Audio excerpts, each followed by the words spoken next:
One of the most disruptive forces in any social group, whether it's a family, a friend circle, a workplace, or even a church, is not sin in the abstract, but drama in the concrete.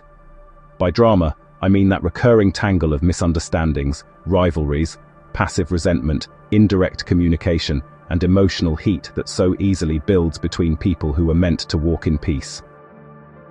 And it's not just a problem for young people or the overly sensitive. Relational tension is an ancient problem, found even in the first families of Scripture. The Bible doesn't ignore drama, it exposes it.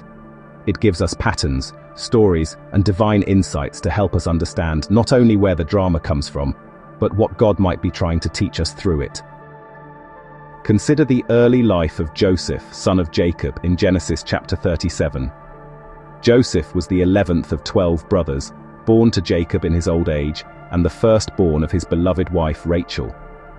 Because of this, Jacob favored Joseph. He gave him special treatment, even presenting him with a richly ornamented robe, a visible symbol of favoritism.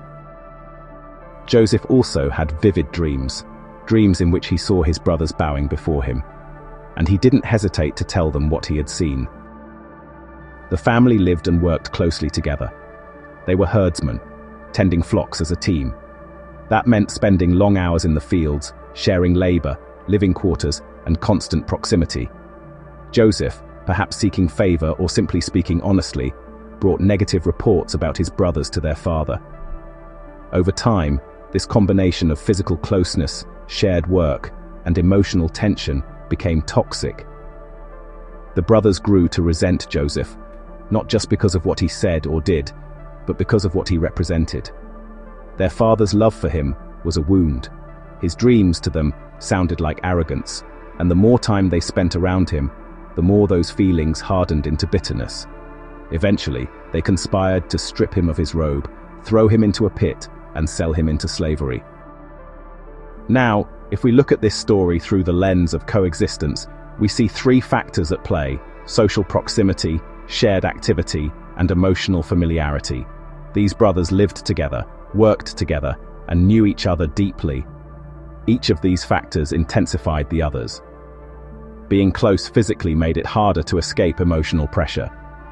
Working together made individual differences more disruptive. Knowing each other's flaws made forgiveness harder to offer. In the wrong spiritual climate, what should have built unity instead created resentment.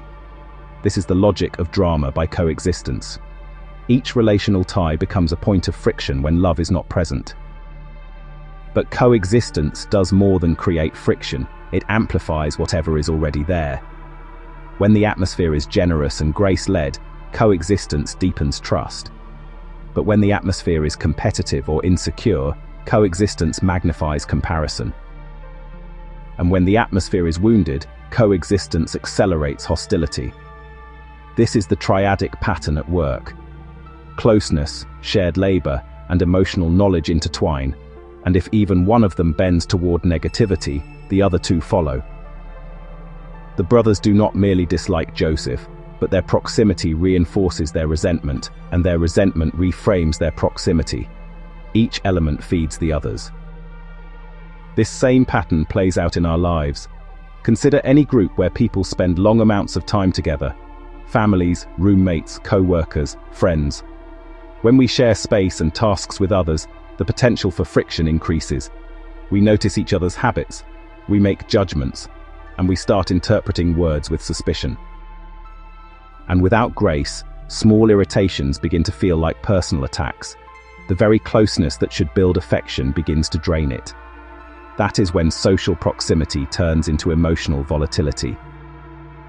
And modern life intensifies this dynamic. Digital coexistence, constant messaging, group chats, online collaboration can create drama without anyone even being in the same room. The triad is still present: proximity, which is instant access, shared activity through digital collaboration, and emotional familiarity that comes from rapid-fire conversation. Even online, closeness can mutate into conflict when people carry unexamined insecurity or unresolved disappointment. So what does this story teach us? First, it reminds us that closeness is not the same as intimacy. You can be near someone every single day and still grow distant in spirit.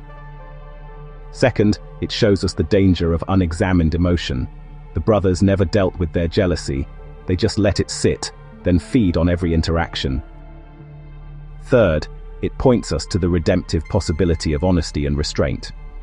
Joseph may not have intended harm, but wisdom would have called him to discern the emotional state of his brothers before speaking so freely. To this, we can add a fourth insight, the need for differentiated identity. You see, Joseph's brothers resented him partly because they did not know how to hold their own sense of worth before God, while standing next to someone who was favored differently. Many conflicts today arise the same way, not from direct offense, but from comparisons that corrode confidence. Healthy coexistence requires each person to rest in a secure identity, so they are not threatened by someone else's blessings, gifts, or opportunities. Fifth, the story exposes the quiet danger of triangulation, the emotional habit of pulling a third party into a conflict rather than dealing with the person directly. Joseph carries reports about his brothers to Jacob. The brothers, in turn, complain about Joseph to one another. No one speaks directly to the source of their tension. Many modern conflicts work the same way.